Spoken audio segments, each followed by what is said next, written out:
반갑습니다. 이형삼 낙타직입니다. 난징 대학살을 그린 일본인 작가 호타 요시에의 시간이라는 소설이 있습니다. 작가는 학살 현장에서 살아남은 사람들의 모습을 통해 인간은 과거를 외면한 채 결코 미래로 나아갈 수 없다. 과거의 역사에 눈을 감고 미래를 볼 수 없다는 아픈 진실을 우리에게 말합니다. 지난달은 8.15가 있었습니다. 그래서 광복절을 기념하는 영상을 만들어 보자 이런 생각으로 저하고 김 PD가 의논을 했는데요. 안타까운 건 청산리, 봉오동, 하얼빈역, 홍코공원과 같이 우리가 일제에 항거한 전적지가 남북한을 통틀어 국내에는 없다는 사실이었습니다.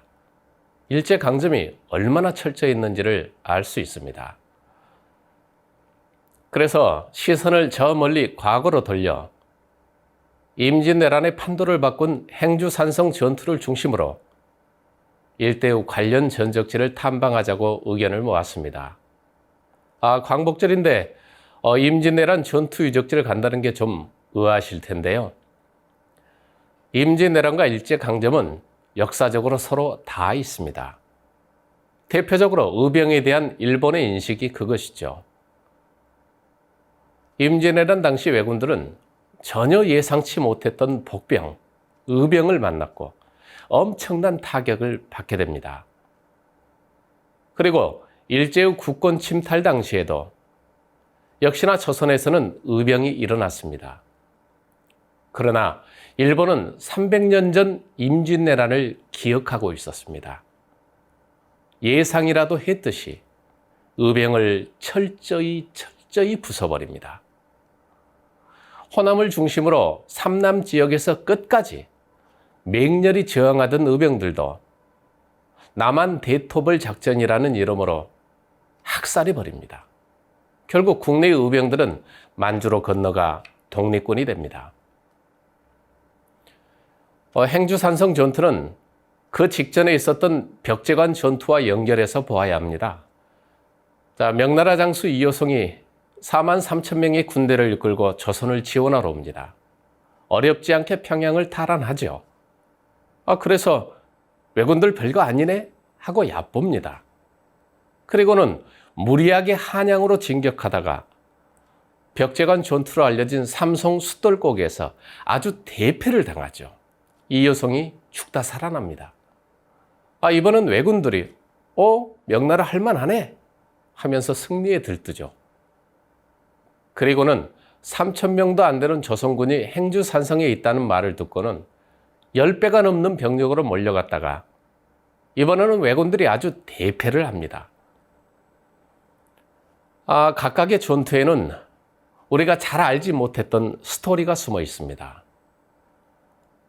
벽제관 전투에는 이효성의 측근 장수 이유승의 사랑 이야기, 참모 두사충의 이야기, 그리고 밥할머니 이야기가 있고, 행주산성 전투에는 78세의 노장 정걸 장군의 이야기가 있습니다. 탐방에는 저와 김 PD, 그리고 저와는 달리 유난히 과묵하고 텐션이 거의 없는 고등학생 저희 둘째 아이가 동행을 했습니다. 함께 영상을 보시겠습니다. 인사 한번 해, 정균아. 카메라에.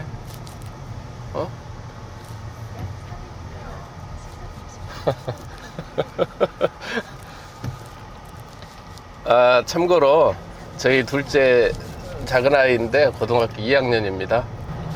일정이 어떻게 될까요? 일본 임진왜란 때 두 가지를 관가를 했는데, 하나는 침략을 하면 보통 왕이 일본은 지도자라든지 지휘관이라든지 다이묘 시대 성주라든지 이런 사람들은 도망간다는 거 생각을 못해요. 그건 상상도 못하는 거예요. 일본 사람들 입장에서는 지도자가 도망간다, 왕이 도망간다, 이거는 있을 수 없는 일이었다고. 그런데 조선을 침략을 딱 임진왜란 때 했는데 보니까 선조가 의주까지 도망을 간 거예요. 좋은 말로 몽진이라고 그러는데 그 피신을 가버린 거예요. 거기에서 첫째 놀란 거예요. 일본 외병들이. 그 다음에가 일본은 전쟁은 무사들이 한다는 개념이 있어요. 군인들만 하지 일반 백성은 그냥 세금 내고 뭐 군수물자 대고 이 역할인 거예요. 그러니까 일본은 지금도 자신들의 그 역할에 충실한 거예요. 그런데 조선을 임진왜란 때 왜군이 침략을 하고 보니까 이건 뭐 군 관민이 따로 없거든. 일반 백성들이 꽃갱이 들고 낫 들고 의병을 한단 말이에요. 그게 사실 임진왜란 때 엄청난 패착이었어요. 일본에서는 그 생각을 안 했던 거예요.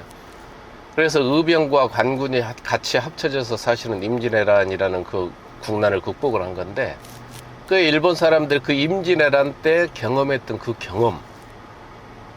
경험이 일제강점기 때 들어온 거야. 그래서 먼저 했던 게 군대를 해산시키고 그 다음에 의병들을 갖다가 토벌을 해버려요.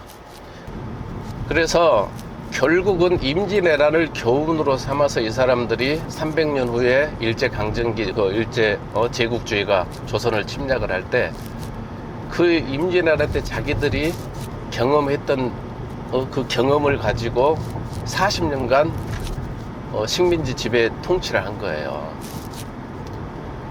사실 그 8.15라고 하면 어떤 이런 좀 정말 속 시원한 전적지라도 이런 데를 좀 가야 되는데 없었던 이유가 바로 임진왜란이 주는 어떤 자기 자신들의 그 경험 때문에 그런 거니까, 오늘은 그래서 부득이 일제강점기는 임진왜란의 연속선상에서 이어졌다 해가지고 그런 생각을 하게 돼서 임진왜란의 그 전쟁의 큰 변화, 그러니까 전세를 바꾼 그 유적지가 고양시에 있어서 코스가 먼저 벽제관 터, 그 다음에 우리가 벽제관 전투라고 그러잖아요. 명나라 이효성이 와서 대피했던. 근데 벽제관 지역에서 한 게 아니고 거기서 직선거리로 한 3km 떨어진 숫돌곡이라는 데가 있어요. 거기서 명나라 군대가 거기서 일본군한테 패하게 되죠. 그리고 나서 불과 며칠 안 있어서 그 왜군들이 자신들이 그 벽제관에서 해볼만 하다 해서 행주산성으로 권율 장군이 있는 곳으로 그 밀려왔다가 또 대패를 일본군이 다시 하고, 그러니까 우리가 아는 행주 대첩은 결국 벽제관 전투에서 너무 조선을 명나라 군대를 격파한 일본이 기고만장해서 일어난 일이고, 또 벽제관 전투는 그 전에 명나라 이효성이 평양을 쉽게 탈환하면서 일본을 또 쉽게 보고 기고만장해서 패한 전투, 이게 다 맞물려 있어요. 그래서 그 지역으로 해서 벽제관 터, 그 다음에 수돌고개, 그 다음에 삼송에 있는 지역에 있는 고양동 밥할머니라는 그 공원이 있어요. 거기 좀 다 연관이 되니까 들렸다 가고, 그 다음에 행주산성으로 이렇게 이동을 할게요. 다 왔네? 내립시다. 자, 여기가 벽제관이 있던 터야. 벽제관. 그러니까 지금 터가 주춧돌만 이렇게 남아 있는데, 역관터로서 중국을 오가던 고관들이 머물던 곳이다. 또 중국으로 통하는 우주의 역관이 10여 군데 있었는데 한 12군데 있었다고 그래. 한양에 들어가기 하루 전에 반드시 이곳에서 예의를 갖추고 하는 것이 관례였다. 또한 중국으로 가는 우리나라의 사신들도 이곳에서 머물렀다. 인조 3년에 지금의 객관 자리로 온 거야. 일제강점기 때 건물의 일부가 훌렸고 6.25 때 불탔다고 그러네. 그래서 지금 이렇게 터만 남아있는 거야. 근데 아까도 얘기했다시피 역관이라고도 그러고 객관이라고도 그래. 객관. 전국적으로 있었어. 그런데 특히 조선은 그 당시에 중국하고만 교류를 많이 했기 때문에 여기서부터 중국으로 사신이 가고 또 중국에서 넘어올 때 처음에 시작이자 마지막이 되는 역관이었던 거야. 역관, 객관 같은 말인데 뭐냐 그러면 여기에서 사신들이 머물고 말을 타고 올 거 아니야. 말도 여기서 먹이고 쉬고 하는 다 그런 데야. 그래서 여기가 사신을 맞이하는 관에서 운영하는 객관이었던 거야. 또는 관사라고도 하고. 한번 쭉 이렇게 하면 옛날 이게 모습이래. 옛날 모습 이렇게. 이게 지금 6.25 때 불탔다는 거잖아. 6.25 때. 고향 군수는 끝발이 있었던 거야. 그래서 부잖아. 중국에 사신이 오면은 그 낮은 직급들이 오는 게 아니야.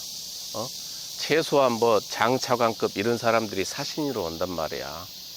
그러면 조선 입장에서는 큰 나라에서 사신이 오니까 맞이를 해야 되니까 고향 군수가 여기서부터 잘 해서 왔던 그 사신이 임금님한테 그 고향 군수 참 편하게 잘해줘가지고 저 훌륭한 사람이다 한마디만 하면 그잖아. 그러니까 고향 군수 자리는 굉장히 중요한 자리였던 거야. 예전에도. 지금도 고향은 살기 좋고 굉장히 넓은 지역이지만 아까 오면서 얘기했다시피 옛날에는 고향군이 엄청나게 넓었어. 서울의 상당 부분도 고향군에 포함됐었으니까. 한번 돌아보자고. 이렇게.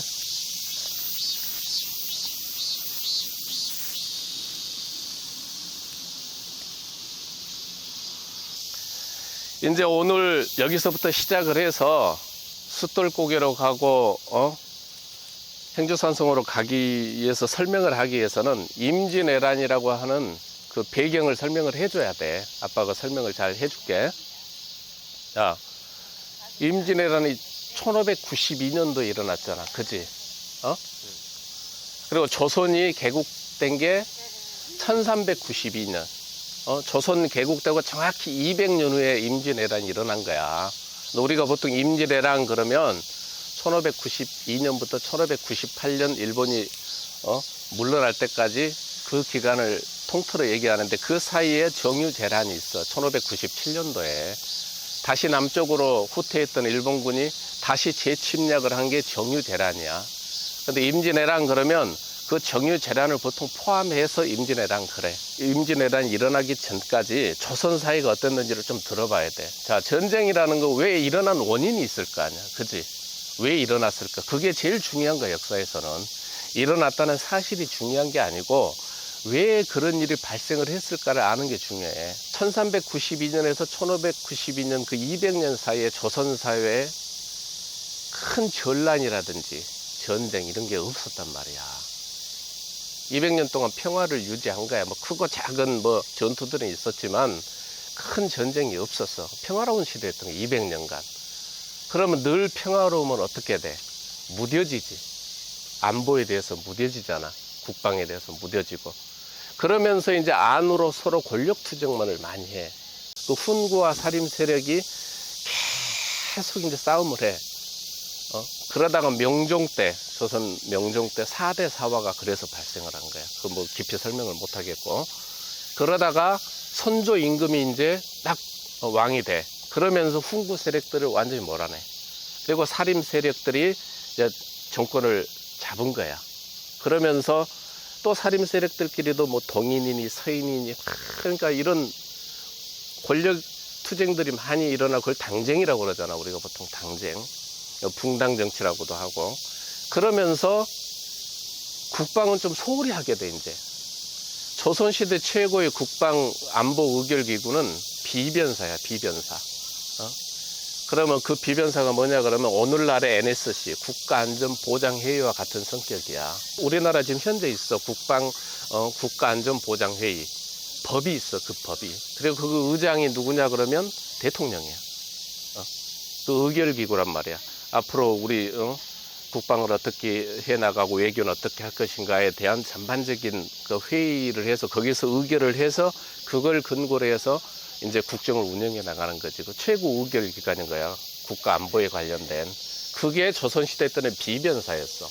그런데 그 비변사가 전혀 역할을 잘 못한 거야. 그러다 보니까 국방력도 좀 약화가 되고, 물론 조선시대에 화포를 개발한다든지 하는 그런 것들도 많이 있긴 있었어. 자, 그러던 차에 1592년 4월 13일 날 임진왜란이 일어나는데 중요한 건 이미 임진왜란 일어나기 전 5년 전부터 일본에서 이미 계속 신호를 줘. 그래서 대마도주한테 토요토미 히데요시가 그 당시 그 전국시대를 통일하고 대마도주한테 시켜. 야, 네가 조선 가가지고 우리한테 인사도 좀 하고 우리가 명나라 칠 테니까 우리랑 같이 합세하자고 좀 얘기 좀 해야 하고 대마도주를 시켜. 현재 대마도는 부산하고 49km 정도 돼. 그런데 일본 본토하고 제일 가까운 거리가 대마도는 134km 정도 돼. 그러니까 조선에 더 가까운 거야, 대마도는. 그지? 대마도는 또 지리적으로도 환경적으로도 식량이 생산이 안 돼. 그러니까 부산에 와가지고 무역을 해서 식량을 얻어가고, 그러니까 조선이 없으면 대마도는 먹고 살기 힘든 거야. 그러니까 일종의 교역을 하면서 살아갔던 거야. 그 교역이 안 되고 길이 막히면 이제 왜구가 됐던 거예요, 고려 말에. 그래서 조선시대 때 하도 왜구들이 창궐하니까 세종 때 대마도를 정벌하잖아. 14,000명의 병력을 보내서 이종무 장군이 대마도를 복속을 시킨다고. 그리고 그 세종 임금이 그래, 앞으로 그러면은 대마도는 경상도지사의, 오늘날로 말하면 경상도의 말을 들어라. 너네는 경상도의 그 일부 편입으로 인정을 하마라고 한단 말이야. 그러면서 항을 개항해주고 일본 그 사람들이 와서 통상을 하면서 장사하면서 살 수 있도록 현재 칠곡군의 외관읍이라는 게 있어. 외관. 거기는 이제 일본 사람들이 와서 거기서 거주를 하는 거야. 장사도 하고. 그게 주로 대마도 사람들이었어. 그러니까 조선하고 이런 대마도는 그전부터 특수한 관계가 있으니까 토요토미 히데요시가 시킨 거야. 야, 네가 가가지고 좀 조선하고 우리 말 좀 들으라고 해. 명나라 칠 테니까 너네 좀 우리랑 협조하여라. 조선 임금이 와서 말해. 우리한테 좀 인사 좀 하라고 그래. 이걸 시킨 거야, 대마도주한테. 그게 조선에서는 그 말을 들을 턱이 있나. 그잖아. 그러니까 이제 계속 사절을 보내. 대마도주를 시켜서. 그러니까 대마도주도 자기도 곤란한 거야, 중간에. 조선이 그렇게 얘기를 한 거야. 그러면 한번 그 사절단을 편성해서 한번 일본을 한번 가시지요 한 거야. 그래서 통신사가 파견이 돼. 그러니까 조선에서는 저놈들이 진짜 전쟁을 할까? 한번 가서 한번 우리가 염탐도 할 겸 정보도 습득할 겸 한번 가보자 한 게 1590년 3월에 조선에서 사절단을 파견해서 일본을 건너가. 그걸 통신사라고 그래. 일본 통신사. 그 말이 좋아 통신사지. 가서 보고 오라는 거야, 임금이. 정보도 좀 들어보고 토요토미 히데요시도 만나보고 어떤 사람인지 한번 봐라. 진짜 전쟁을 할 건지 해서 통신사를 파견하는데, 이게 중요해. 그 정책임자가 황윤길이야. 응? 또 부책임자가 김성일이야. 그리고 일본에 건너가서 1년 동안을 머물러. 그리고 토요토미 히데요시를 만나, 두 사람이. 그리고 1년 후에 돌아와. 1591년 3월에 통신사로 갔다 이제 돌아왔단 말이야. 그 왕이 임금이 물어볼 거 아니야. 야, 너네 갔다 왔으니까 보고해봐. 어떻든. 근데 두 사람의 의견이 틀린 거야. 황용길이는 뭐라고 그러냐면, 일본을 제가 가서 보니까 병선도 많고 토요토미 히데요시를 만나보니까 눈에 광채가 나고 보통 사람이 아니더라. 꼭 사단 날 것 같다. 곧 전쟁 날 것 같다 한 거야.